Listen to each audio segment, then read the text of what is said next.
Le saluda Salvador Peraltilla Neira, asesor científico de la Sociedad Nacional de Pesquería, y hoy vamos a retomar las conferencias de sostenibilidad marina de la SNP.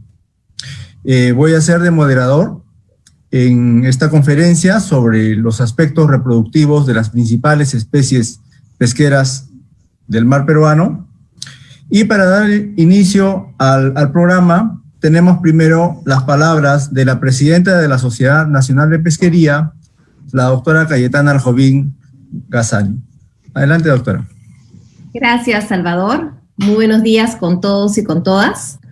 Sean todos bienvenidos a esta nueva conferencia de sostenibilidad marina de la Sociedad Nacional de Pesquería, que es una actividad que realizamos desde el año 2014. Estas actividades son parte justamente del programa Salvamares que tenemos en la Sociedad Nacional de Pesquería.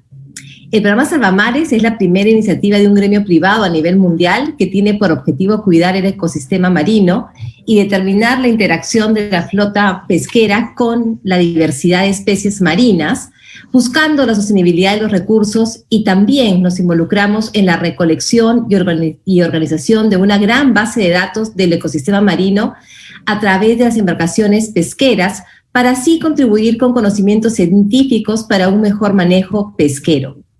Además, una de las importantes actividades del programa Salvamares es la de desarrollar justamente actividades de difusión científica sobre el conocimiento de los océanos y sus ecosistemas, así como compartir experiencias de manejo pesquero en aras de la sostenibilidad de los recursos marinos y el cuidado del ecosistema, ofreciendo conferencias como esta, con la participación de expertos tanto nacionales como internacionales, a los diferentes grupos de interés.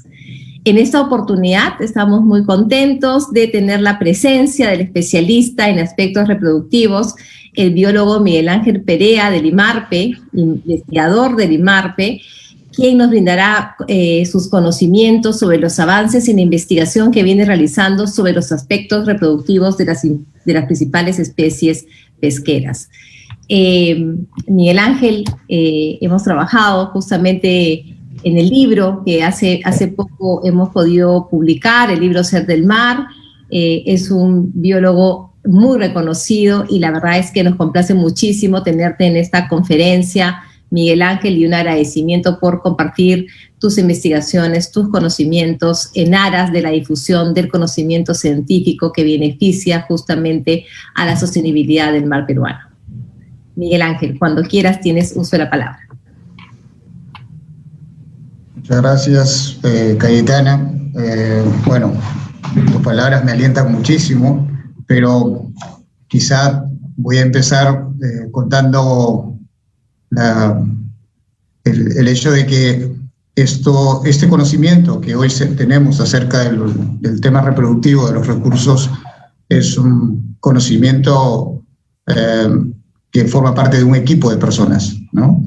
Definitivamente, el IMARPE ha ido creciendo a lo largo del tiempo y ha ido un poco haciendo una inversión de tiempo, de equipamiento, para lograr tener las posibilidades de hacer una exploración fina de lo que significa cómo nosotros como investigadores podemos conocer la condición reproductiva de los recursos. Bien, creo que ya puedo pasar a hacer mi presentación.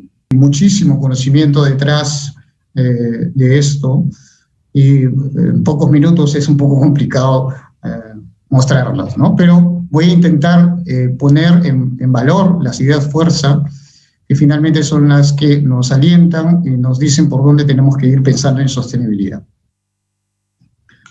El contenido de esta presentación, voy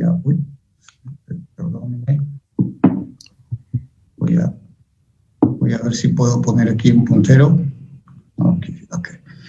El contenido de esta presentación la estoy dividiendo en estas cuatro categorías. Vamos a empezar primero hablando un poco acerca de la historia de los recursos marinos. ¿Cómo empezamos a estudiar los recursos, los temas reproductivos en el mar peruano, ¿no? Luego vamos a hablar un poco acerca de los conocimientos básicos que debemos saber.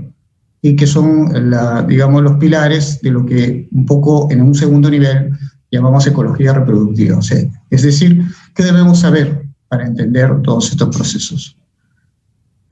Seguidamente vamos a hablar un poco del corazón de todos estos seguimientos de pesquerías que terminan en medidas de regulación vinculadas a lograr la sostenibilidad, la tan ansiada sostenibilidad. Y de hecho, en los temas reproductivos, sobre todo durante los últimos años, ha cobrado un interés muy importante, no solo en el Perú, sino en el mundo, ¿no? Acerca de todo lo que significa las vedas, las tallas mínimas, y todo lo que realmente esperamos de eso.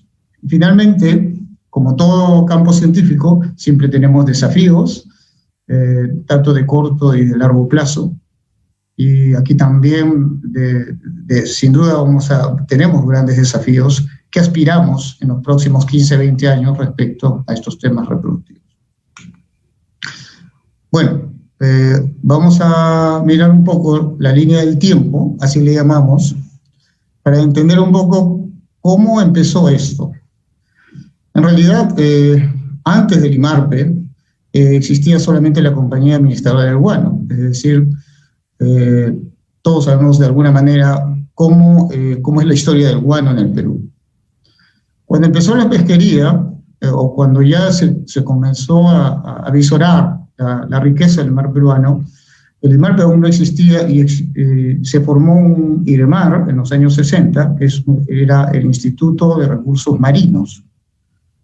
Este instituto, que no era un instituto, era formado por un grupo pequeño de personas, finalmente evolucionó hacia el IMARPE en el año 64. El señor que está aquí, lo he puesto porque es el señor Einerson, que fue uno de los investigadores FAO que vinieron en un principio, y que junto con Flores, hoy tenemos un buque de IMARPE que lleva su nombre, fueron los que describieron empíricamente la escala de madurez de Anchoveta.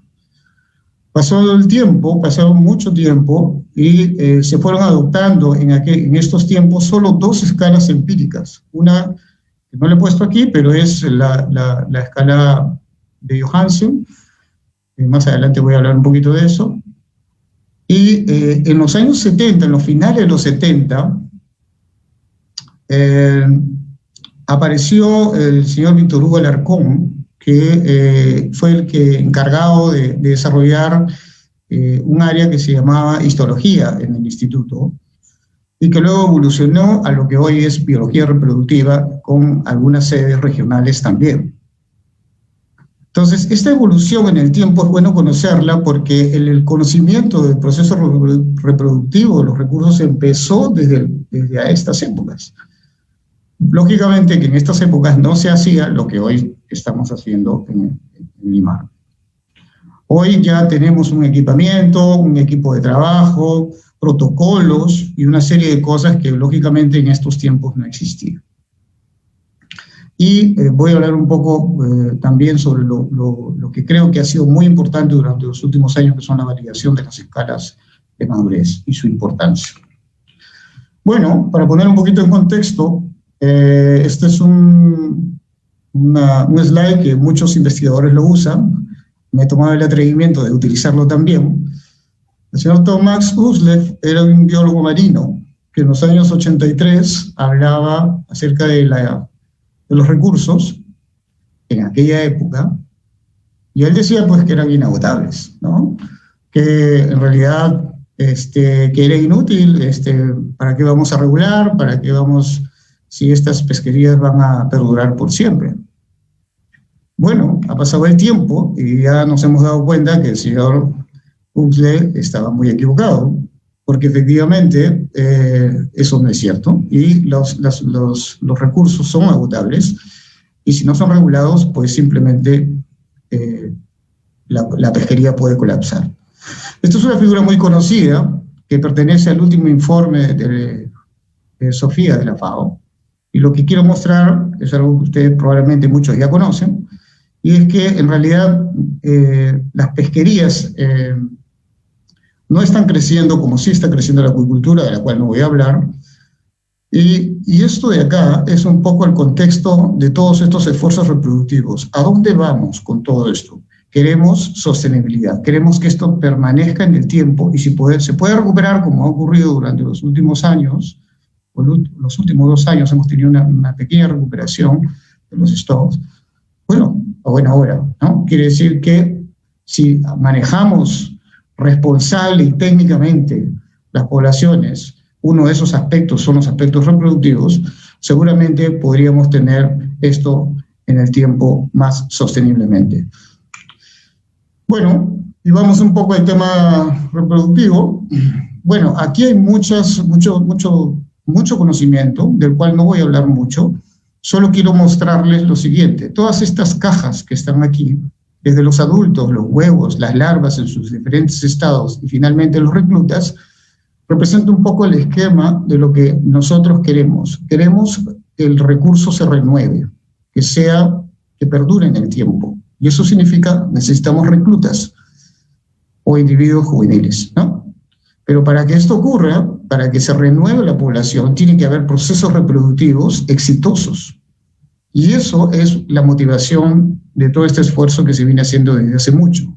¿Cómo lograr primero conocer cómo funciona la madurez, la dinámica de madurez, la puesta, las cantidades de huevos y cómo estos se traducen finalmente en reclutas? Aquí hay muchísimos aspectos. El tema reproductivo trabaja con todo, incluyendo con el ambiente, ¿no? Que no lo he puesto aquí, pero el ambiente es tremendamente influyente. Y lo que voy a hablar básicamente es cómo nosotros, a través del stock adulto, podemos ver cómo fluctúa la maduración y el desove en el tiempo. Y cómo a través de los adultos podemos encontrar diferentes explicaciones en los cambios en las tallas de madurez, en el número de la puesta, etcétera, etcétera, etcétera. Bueno, el primer nivel de conocimiento en biología reproductiva es encontrar los tipos de reproducción. Esto de acá está muy ligado a lo que son las escalas, de las cuales voy a hablar dentro de poco. Si no conozco qué tipo de reproducción tiene, tampoco, difícilmente voy a poder, digamos, describir las fases de madurez.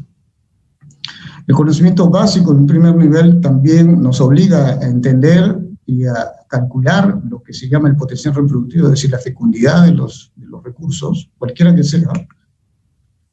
No menos importante, pero básico, es la hora de desove. Para nosotros también es importante conocer las horas de desove. No todos los recursos desovan al mismo, digamos, algunos lo hacen en el día, otros lo hacen en la noche. ¿Cómo se estudia esto? Y finalmente la frecuencia de desove, es decir, las veces que el stock puede girar y producir diferentes tandas que están muy ligados al tipo de reproducción. Casi todos los recursos de nuestro mar, no todos, son reproductores parciales, por lo tanto tienen frecuencias de puesta, es decir, un mismo pez puede desovar varias veces dentro de un periodo de desove. Bueno, siempre pongo esta figura y ahora aprovecho esta oportunidad porque muchas personas no conocen a Aide Santander, que fue una de las personas importantes en la historia del conocimiento reproductivo y de ictioplancton que tuvo el Perú. Aide, bueno, esto parece un dibujo a mano alzada, muy sencillo en realidad, pero lo importante es que en los años 80 se pudo revolucionar el conocimiento acerca de cómo desovaban los reproductores parciales. Y este dibujo esquematiza de alguna manera la puesta, el famoso folículo posovulatorio que terminó siendo y es hoy uno de los indicadores importantes para determinar periodos de desove en peces. Y entonces quería un poco contarles que Aide Santander fue importantísima en Perú y es muy reconocida a nivel mundial por sus aportes en el primer y segundo libro del Anchoete. Bueno, la importancia de las escalas. Los pescadores, las amas de casa, cuando miran esto, inmediatamente dicen huevera, ¿no? Los investigadores técnicamente decimos gónada, y específicamente en este caso decimos ovario. Este ovario, o huevera, para poder conocer cuál es el estado en el que se encuentra, nosotros hemos podido estudiar y seguimos estudiando las fases de madurez a este nivel, ¿no? A este nivel microscópico. Y este nivel microscópico es el que nos ha permitido validar las escalas. Todo el conocimiento en los adultos pasa por cuantificar, verificar, observar a lo largo del tiempo qué está pasando con los órganos sexuales de los recursos. Entonces, si nosotros somos capaces de hacer esto correctamente, vamos a poder ser capaces de estimar los productos que vienen de este tipo de registros, como son las tallas de madurez, los tiempos de desove, las diferencias latitudinales de los desoves, etcétera, etcétera, etcétera. En un principio, nosotros lo que hicimos, ¿se acuerdan la línea del tiempo? Lo que hicimos era mostrar cómo en Perú importamos esta escala y la adaptamos porque no había otra cosa que hacer. Estábamos empezando en los estudios y entonces se adoptó esta escala empírica de Johansen para el arenque europeo. Y bueno, no es que haya sido malo, sino que luego la hemos afinado, como les voy a contar a continuación. Toda esta importación y esta adaptación de la escala de Johansen se fue aplicada a todos los recursos menos a la anchoveta, porque para la anchoveta el señor Einerson y Flores le escribieron una escala empírica propia. Que es esta, ¿no? Que se publicó en los años 60 para anchoveta. Pero pasó el tiempo y han habido muchas reuniones, pero esta nos consideramos que ha sido una de las reuniones más importantes a nivel mundial, que se dio en Bergen, en Noruega, donde estuvimos participando y lo que logramos aquí entender, y fue una especie de consenso mundial, es que las escalas de madurez tendrían que tener validación, de todas maneras, y que las escalas de madurez, además, deberían ser bastante, digamos, cortas, prácticas, no muy extensas, y que sepan diferenciar perfectamente los virginales de los reposos, los maduros de los desobantes. Si una escala con sustento microscópico era capaz de hacer esto, era la recomendación que se dio en aquel entonces. Este fue nuestro punto de partida. Este punto de partida nos hizo, digamos, invertir mucho tiempo para que la escala de Johansen de 8 estados y la de Einerson de 6 estados que no eran validadas y que eran, esta de acá fue adaptada, finalmente se pudo lograr una validación de todas las especies más importantes y finalmente aterrizamos en una clasificación de 6 fases de madurez con sustento microscópico correspondiente. Es así que esto no quedó ahí, porque imagínense ustedes, tuvimos que hacer una capacitación a diferentes niveles, y a veces lo seguimos haciendo, para lograr que los técnicos distribuidos a lo largo del litoral, e incluso personas interesadas, ¿no?, pudieran, digamos, aprender a utilizar estas nuevas escalas de madurez. Y ahora, esta escala de madurez tiene esta estructura, basado en el tipo de reproductor parcial, donde el individuo virginal queda fuera y trabajamos con una fase de 5 estados para la fracción adulta. Que realmente, digamos, acá se hicieron varias mejoras que permitieron que las ojivas de madurez, que las tallas de madurez, que las estimaciones de qué fracción desovaba y qué fracción no, se fueron ajustando, y eso fue bastante bueno. No dicho de otra forma, para tratar de socializar todos estos contenidos y ponerlos a disposición, se hicieron unos manuales que están a disposición, y les dejo los links, tanto para peces pelágicos como para peces demersales y costeros. Obviamente que todavía estamos en esta tarea, no ha terminado, porque son varias especies que aún no tienen validación. pero creo que hemos avanzado con un grupo importante. Muchos están destinados para el consumo humano directo, otros para consumo humano indirecto, y otros incluso para posibles, digamos, nuevas pesquerías. Entonces, en estos links se puede encontrar, es absolutamente gratuito, se puede bajar, las fotos están bastante claras, con muy buena resolución, y eso está a disposición de quien lo desee, la academia, las ONGs, en fin, los alumnos, los interesados, la empresa privada, etc. Bueno, pero esto es en el mundo de los peces, ¿no? Todo esto es el mundo de los peces. ¿Y qué pasa cuando salimos del mundo de los peces y entramos al mundo de los cefalópodos, de los moluscos? La cosa cambia completamente.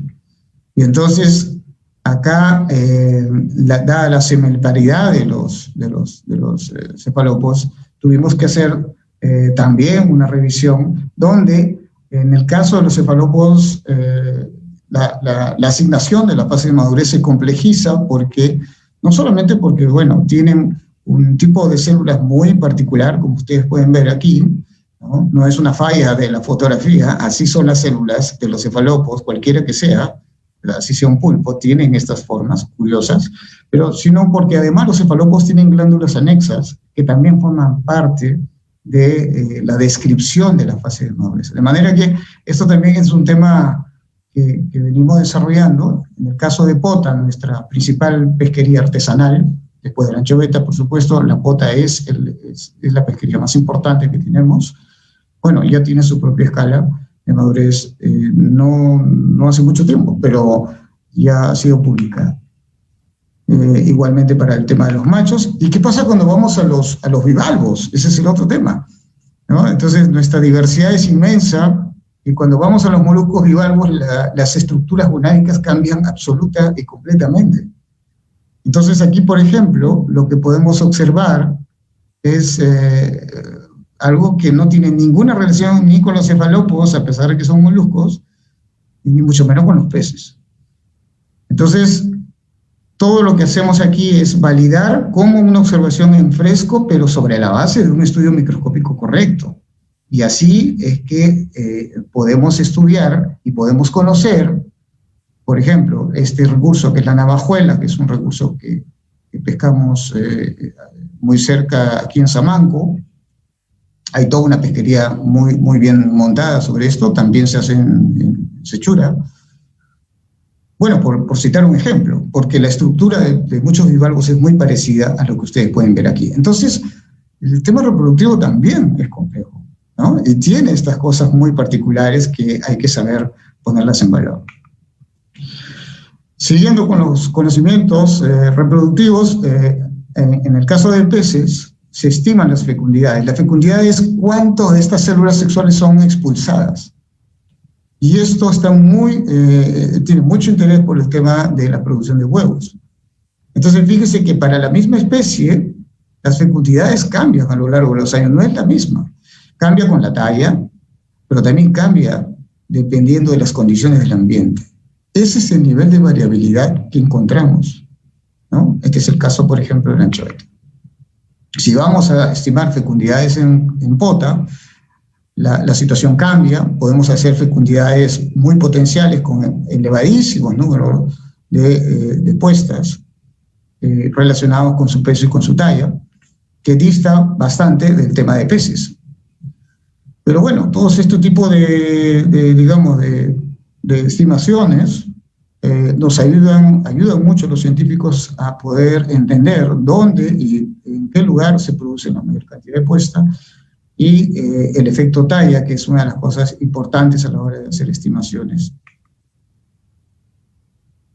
Finalmente, por ejemplo, en el caso de aquí tenemos otro ejemplo de cómo, estudiando las fecundidades, en el caso merluza, un recurso demersal, el recurso demersal más importante del Perú es la merluza,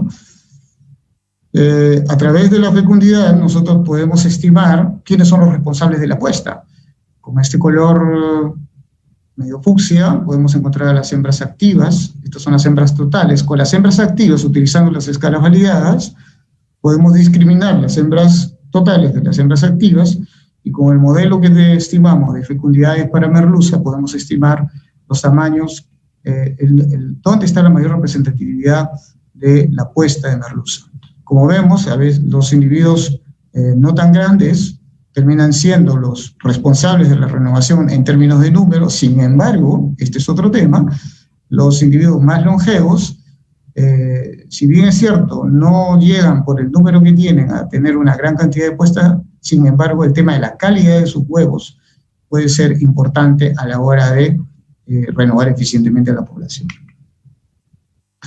Y para terminar el tema de merluza, el tema de fecundidades, en los años 89, comparados con un momento muy malo de la merluza en el año 2002, esto ya cambió, ahora la merluza está mucho mejor que en el año 2002.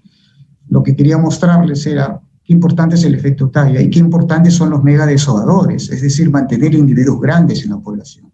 De ahí viene la importancia de no pescar juveniles o no pescar individuos muy pequeños, porque los que renuevan o los que tienen más fecundidades son los individuos más longevos, aparte de la calidad del huevo.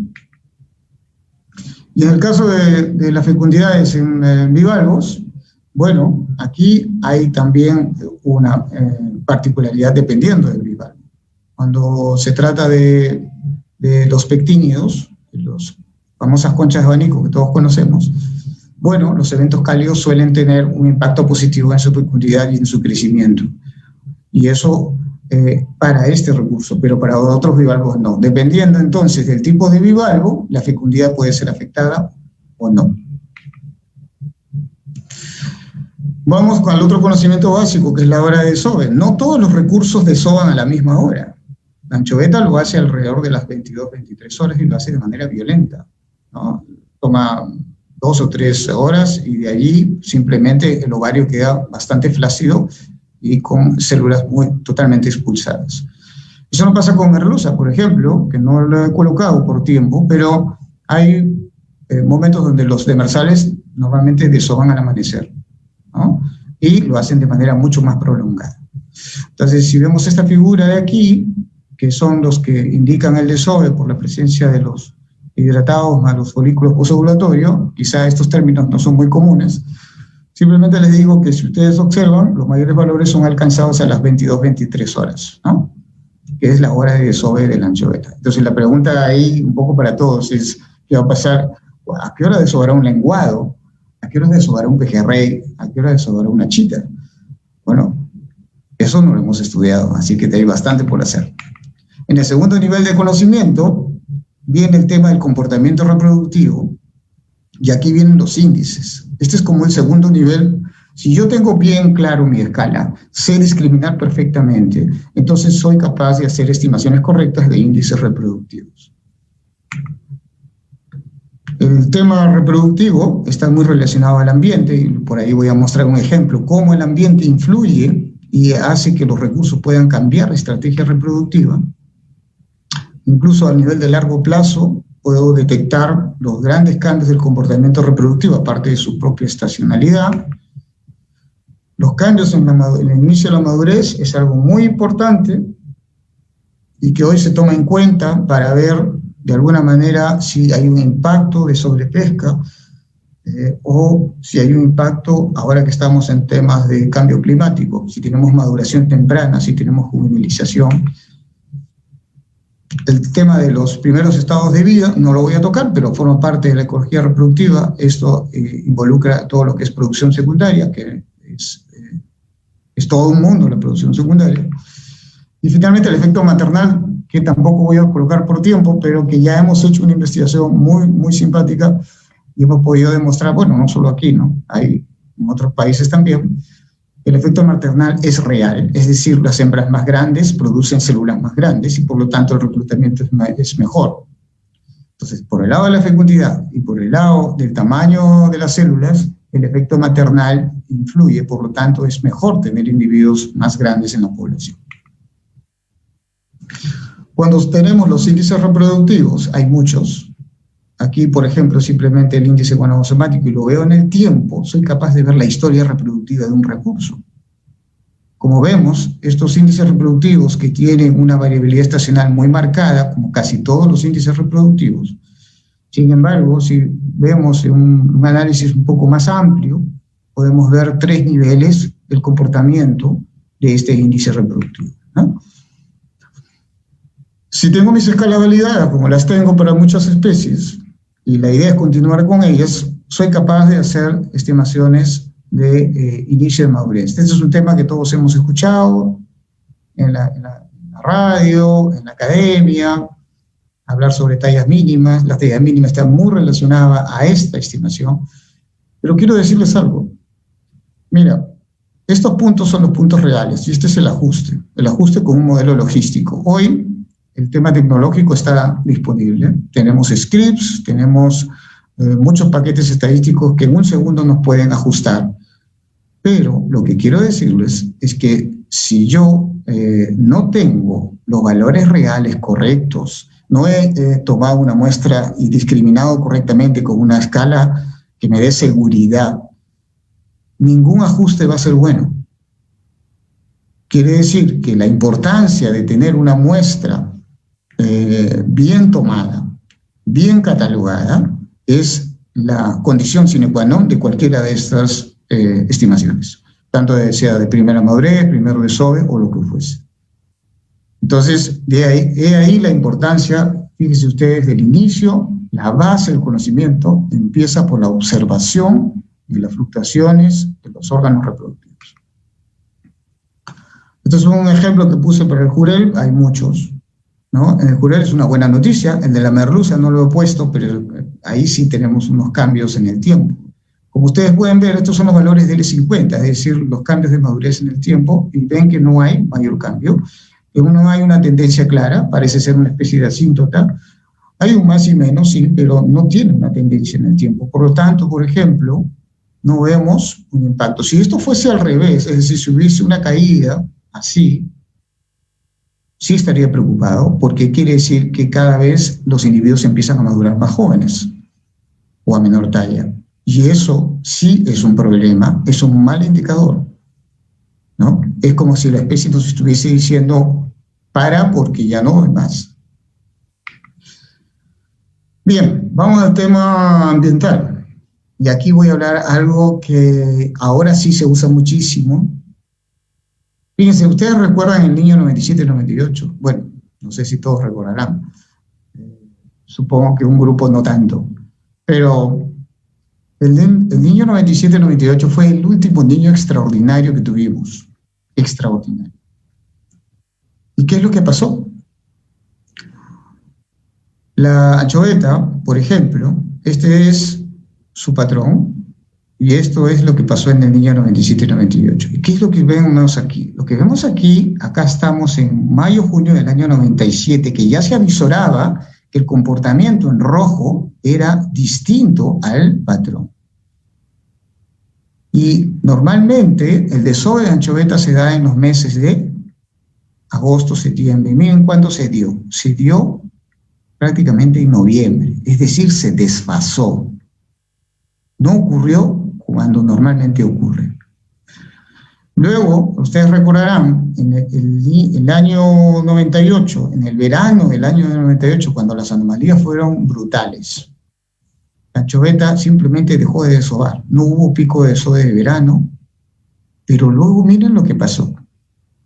Terminó las anomalías, terminó el evento climático, esto hay que ponerlo un poquito más atrás, y el desove subió y se dio en una época donde normalmente la anchoveta simplemente está en un reposo guanábico, que es una especie de descanso, entre comillas, pero en ese año, en el año 98, en otoño del año 98, la anchoveta desovó fuera absolutamente de su patrón. Esto, cuando exploramos las frecuencias de desove, cuando exploramos los cambios de fecundidad durante el niño y durante un no niño, encontramos grandes diferencias y nos permitió escribir que la anchoveta, a través de todas estas informaciones, de los cambios de fecundidad, los cambios de los timings de desove, los cambios en la intensidad de la puesta, simplemente se adaptó. Y denominamos a esto que, digamos, utilizó una estrategia reproductiva para lograr tener un éxito a pesar de este super niño que tuvimos en el año 97-98. Y efectivamente, porque la pesquería se recuperó rápidamente después de este niño, cuando todos pensaban que esto realmente no iba a ocurrir, y ocurrió. Entonces la anchoveta nos demostró que la estrategia reproductiva es algo que tiene probablemente en sus genes, que utilizó un abanico de opciones simplemente para buscar un éxito posterior. Esto es algo increíble que no creo que solamente sea de anchoveta. Lo pongo porque es lo que pudimos estudiar y publicar, pero estoy seguro que otros recursos también deben poseer, no sé si con este nivel de magnitud tan extraordinario de adaptación, pero estoy seguro que otros recursos también tienen estrategias reproductivas para hacerle frente al ambiente. Voy a avanzar un poquito rápido porque creo que se me va el tiempo. Y bueno, si no tenemos datos, no tenemos nada. Nosotros lo que vemos aquí lo tenemos en Merluza, lo tenemos en muchos recursos, y durante los últimos tiempos estamos ya estimando para los recursos de consumo humano directo también, por supuesto, que son de interés de todos. Entonces, las fracciones de sobante, los índices gonadosomáticos y toda esta información histórica nos permite a nosotros conocer si hay cambios vinculados al ambiente. Como podemos ver aquí, luego de un tratamiento estandarizando las anomalías de los indicadores, hemos podido darnos cuenta de que ambos índices muestran cambios alrededor del año 2000, ¿no? Es decir, todos estos años había un comportamiento parecido de estos indicadores, y por efectos del ambiente se han producido un cambio en los dos casos. Entonces, esto nos da a conocer que, digamos, la historia reproductiva de los recursos, ¿no? Parece que no pasara nada, pero en realidad hay grandes cambios. Esto lo voy a pasar rápido porque se me va el tiempo. Miren, el tema de las escalas me permite también hacer estas diferencias. Incluso dentro para invertebrados también ocurre lo mismo. Es decir, para peces también ocurre lo mismo. Hay efectos que tienen que ver con la latitud, ¿no? Y eso lo podemos detectar en la medida que tengamos una escala y un seguimiento del proceso reproductivo correcto. Finalmente voy a entrar un poquito a esta parte, porque siempre nos preguntan, ¿va a haber veda? Ahora, por ejemplo, estamos en la veda de la anchoveta, también estamos en la veda del pejerrey. ¿Vale la pena una veda? Entonces, son preguntas que siempre nos hacen. Y bueno, hicimos un trabajo intentando encontrar una respuesta a esa pregunta. Todos queremos el reclutamiento. Y este reclutamiento es posible porque si protegemos los desoves, no podemos proteger todo el periodo, pero podemos proteger los picos de desove. Entonces estamos en posibilidades de producir una mejora en el reclutamiento. No necesariamente, porque a veces el ambiente le juega una mala pasada a los recursos, pero es parte de la variabilidad. Pero sin duda, si tenemos un desove exitoso y lo protegemos, la probabilidad de tener un reclutamiento exitoso, por supuesto que aumenta. Entonces estimamos las producciones potenciales de huevos, en este caso de anchoveta, y esto ya no es un índice reproductivo, esto es número de potenciales células expulsadas que tienen el mismo comportamiento estacional, por supuesto, y que en el caso de los individuos de mayor talla, también se comprueba que los individuos de mayor talla son los que son, digamos, producen más células sexuales que los individuos más jóvenes, o los adultos más jóvenes.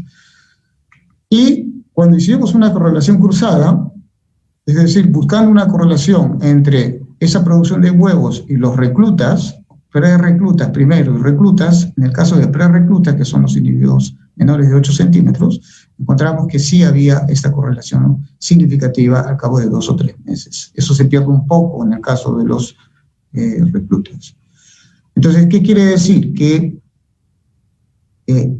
si protegemos los desoves a través haciendo una para en los esfuerzos de pesquerías, vamos a lograr por lo menos contribuir en que el reclutamiento se pueda dar de alguna manera con mejor probabilidad. Y cuando nosotros esa serie de tiempo la separamos entre los periodos de veda y calculamos la cantidad de potenciales huevos producidos en ese periodo versus un periodo, digamos, de pesca, simplemente la respuesta sale por sí sola. Es decir, durante los periodos de desove, el stock produce una mayor cantidad de futuros huevos que simplemente nos responde la pregunta. Es decir, ¿vale la pena una veda? Por supuesto que vale la pena una veda, y aquí está la respuesta. Y en el caso de los individuos más grandes, igualmente, los individuos más grandes finalmente son los responsables de la mayor cantidad de puesta. Por eso que muchos investigadores apuntan a tener megas desovadores o a no tener individuos muy pequeños en la población, porque simplemente no van a producir una cantidad, una fecundidad alta y por lo tanto una producción de huevos no muy alta. Finalmente, esto es lo que queremos y esto es lo que vemos. Es decir, estas producciones potenciales de huevos producen reclutas y reclutas con un natural retraso.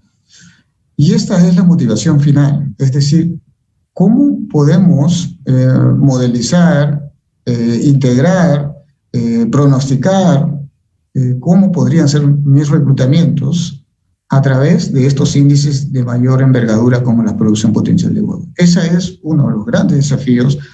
Bueno, esto es para anchoveta, pero no solo debería ser anchoveta. Tenemos los otros recursos que también hay que mirarlos así, ¿no? Porque todos sabemos que son recursos muy utilizados para el consumo humano directo y que necesitan de alguna manera una mayor cuidado porque sus poblaciones pues no andan muy bien. Finalmente, creo que para terminar, la validación de las escalas de madurez es algo que es una tarea permanente, ¿no? No ha culminado porque todavía hay muchos recursos que no han sido validados.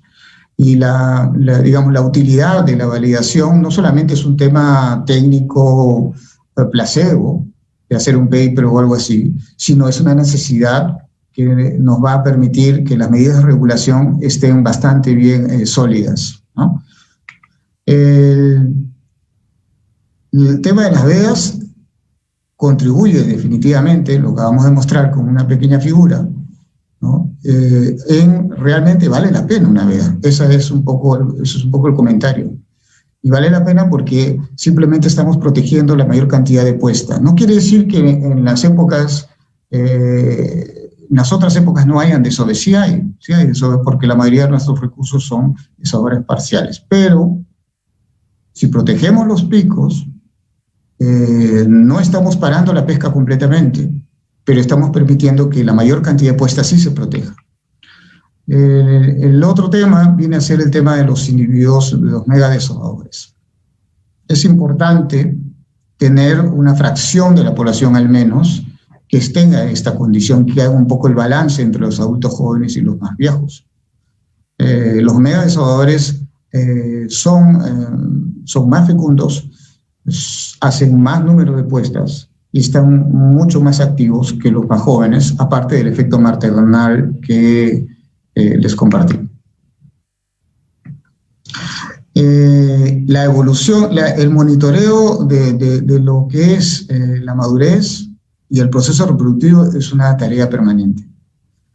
Si no tuviéramos esta información, no les podría estar mostrando o concluyendo todas estas cosas que estamos conversando.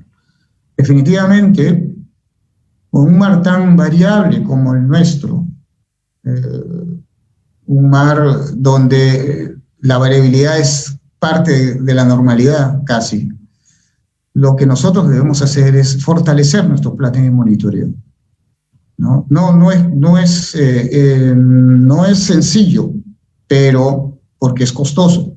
Hacer monitoreo es costoso en tiempo, es costoso en personas, pero es necesario, porque las características de nuestro mar, digamos, nos obligan a tener una información, digamos, permanente y tomar decisiones sobre la base de ese monitoreo. De manera que esto, que es una fortaleza, habría que mantenerla en el tiempo, robustecerla de alguna manera, ¿no? Haciendo un análisis más profundo de la información. Y uno de los grandes desafíos, que no solamente es el que estamos, para los que estamos metidos en este mundo de la reproducción, sino en realidad para otros investigadores de otros países, es esto, el reclutamiento. Si nosotros llegamos a pronosticar un reclutamiento, llegamos a descubrir las cajas que gobiernan un reclutamiento, porque hasta ahora son cajas negras, yo creo que vamos a estar en una condición extraordinaria de recién empezar a manejar en otro nivel de cosas, pero todavía estamos honestamente lejos de esto, ¿no? Nos hemos acercado, sí, pero estamos lejos. Y si pensamos en todos nuestros recursos, pues con mayor razón. Bueno, eso era un poco lo que quería compartirles. Gracias. Bien, Miguel Ángel, muchas gracias por la conferencia. La verdad que muestra los avances que se viene realizando, los conocimientos, ¿no?, de los aspectos reproductivos, no solamente de la anchoveta, sino de otros recursos. Y hemos venido canalizando durante la conferencia algunas preguntas, bueno, varias, pero voy a tratar un poco de resumirlas, ¿no? En general, hablando en general de los recursos, dice, ¿no? Se podría decir que las medidas de estrategia de manejo que se realizan van de la mano con las estrategias propias del recurso. Es una de las preguntas. Sí, bueno, el tema técnico es el tema técnico, ¿no? Nosotros lo que hacemos, y es nuestra función, es explorar con muestras, analizar las muestras y decir lo que dicen las muestras. Y eso es nuestra función, y eso es lo que hacemos. Y creo que nos ha dado buen resultado en varias especies. Por supuesto que falta muchísimo, ¿no? Probablemente la anchoveta termina siendo la especie, digamos, que tiene más información, ¿no? Pero ya no solo es anchoveta. Estamos mirando a los otros componentes de las pesquerías y estamos intentando, digamos, sugerir las medidas de regulación sobre la base de la información técnica, ¿no? Si no tienes información, simplemente lo que uno pueda decir no tiene ninguna validez. Entonces, nosotros intentamos trabajar lo mejor posible, al mejor nivel posible, explorando, utilizando las herramientas posibles, ¿no? Más precisas, y con eso creo que nos ha ido bien. Pero por supuesto que tenemos todavía mucho que mejorar. Hay otra que está basada en que dice, la industria realiza operaciones durante las temporadas de pesca CHI y CHD. ¿De qué manera puede apoyar, dice, en los aspectos reproductivos? Se entiende que es, digamos, en brindar información, ¿no? Bueno, todo lo que sea sumar es bienvenido. Es decir, si la industria o si el consumo humano directo pone a disposición, ¿no?, digamos, que nosotros podamos acceder, bueno, ahora estamos en pandemia, también hay que comprender esto, ¿no? Pero tampoco es que la pandemia va a durar todo el tiempo, pero, digamos, en condiciones normales, ¿no? Nosotros, si no tenemos la información, si no tenemos las muestras, no podemos hacer nada. Y muchas veces, si hay esa disposición de la empresa privada de poder ayudar en esta labor, bienvenido sea, porque lo que necesitamos es justamente juntarnos, ¿no? Unirnos. No estamos para discutir, estamos para afrontar la problemática que todos estamos mirando todo el tiempo, ¿no? Entonces, bienvenido. Si es que es esto, bienvenido. Bien, Miguel Ángel, sí que el tiempo también se cumple, hay que cumplir los horarios. Y una pregunta que ha venido repetidamente y te la resumo, es actualmente ¿cómo va el desove de la anchoveta? Una pregunta que... Buena pregunta. Bueno, voy a extender un poquito, ¿ya? Miren, el desove de la anchoveta va bien. Las condiciones ambientales, como ya lo comenté, están muy relacionadas al tema reproductivo. Es prácticamente, se podría decir que las condiciones reproductivas de todos los recursos, de todos, están influenciados por el ambiente. Hoy tenemos condiciones frías, todos lo sabemos, ¿sí? Y esas condiciones frías, en el caso de anchoveta, de alguna manera, digamos, es favorecida, como también es favorecido el pejerrey, por ejemplo, que tenemos en este momento una veda de pejerrey. Entonces, el desove, respondiendo a la pregunta, el desove de anchoveta va bien, va dentro de lo esperado, ¿no? Pero, vuelvo a repetir, ¿por qué nosotros monitoreamos todo el tiempo? Porque si no monitoreamos, muchas veces los recursos escapan a los patrones en función de las condiciones del ambiente. Entonces, un buen seguimiento me permite detectar si es que hay un cambio. Hasta ahora en anchoveta no lo tenemos, ¿no? Estamos dentro de lo esperado. En el caso de pejerrey, igual, no lo tenemos. Entonces, pero eso es porque estamos permanentemente detrás del muestreo y de la información biológica disponible. Bien, Miguel Ángel, ya hay más preguntas, pero te las voy a hacer llegar de repente a tu correo que pusiste también en la presentación para que puedas responderlas. Estamos ya en la hora. Bien, para continuar con el programa y dar, para clausurar la conferencia, tenemos las palabras del presidente del Comité Científico de la SNP, el señor Ricardo Bernales Parodi. Señor Ricardo, adelante, por favor. Tengan ustedes muy buenos días. Es muy importante para mí cerrar esta conferencia de sostenibilidad marina de la Sociedad Nacional de Pesquería, que en esta oportunidad ha abordado desde el punto de vista científico los aspectos de reproducción de los principales peces, bueno, básicamente la anchoveta, que soportan las pesquerías peruanas. Es evidente que abordar la sostenibilidad y la reproducción de todos los peces nos tomaría mucho tiempo, así que nos hemos tenido que focalizar. En este espacio de diálogo, todos hemos salido fortalecidos por los conocimientos y la claridad que nos ha presentado y la información que nos ha dado el biólogo Miguel Ángel Perea. Asimismo, quiero agradecer profundamente el interés de la comunidad pesquera reflejada en sus preguntas, las cuales han servido para enriquecer y consolidar ciertos conceptos, y lamentablemente no hay tiempo para responder a todos los que preguntan, pero estoy seguro que Ángel nos va a ayudar con las respuestas por correo que puedan llegar posteriormente.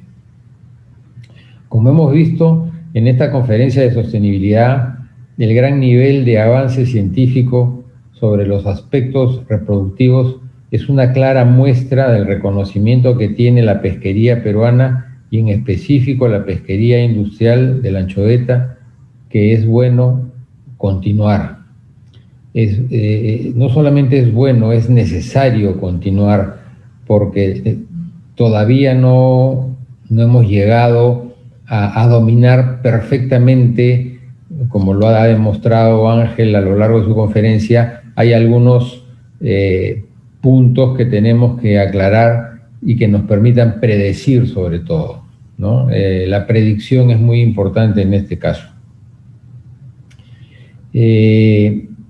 Dentro de los temas que tenemos que continuar es la validación de las escalas de madurez godonal en los recursos explotados que permitan estimar las mejores maneras de los indicadores que sustentan las medidas de regulación, por ejemplo. Necesitamos establecer mejor las vedas reproductivas que contribuyan a la renovación de los stocks, y hay que reconocer que la industria está poniendo mucho de su parte y que es respetuosa de las vedas, y además que tiene unas muy buenas prácticas de las autovedas. Últimamente la industria ha generado en varias oportunidades autovedas para proteger la reproducción del cardumen. En la industria pesquera de la anchoveta se respetan las vedas que se aplica a través de Produce, y como medida de mitigación se generan las autovedas que protegen ejemplares juveniles de anchoveta.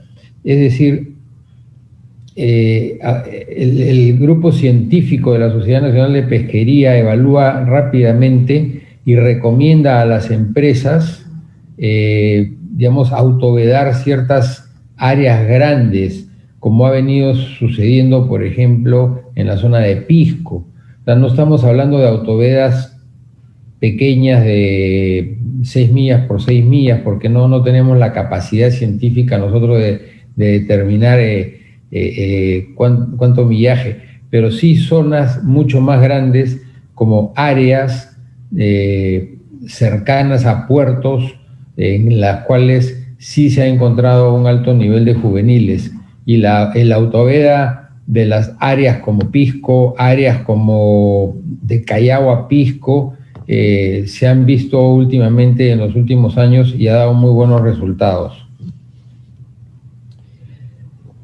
Bueno, podría seguir conversando un poco más también de este tema, pero finalmente quiero agradecer a Ángel Perea por su excelente presentación, por los conocimientos que nos ha brindado, por los conocimientos que tiene y por el entusiasmo y la voluntad de transmitirnos esos conocimientos para que todos nosotros podamos entender mejor el tema de la reproducción, el cuidado de las especies y los ciclos de reproducción.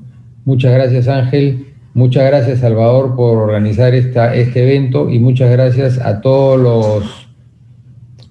los científicos, estudiantes, académicos y personas interesadas en conocer un poco más acerca de la sostenibilidad de las especies, en este caso de la anchoveta, que la Sociedad Nacional de Pesquería trata de promover.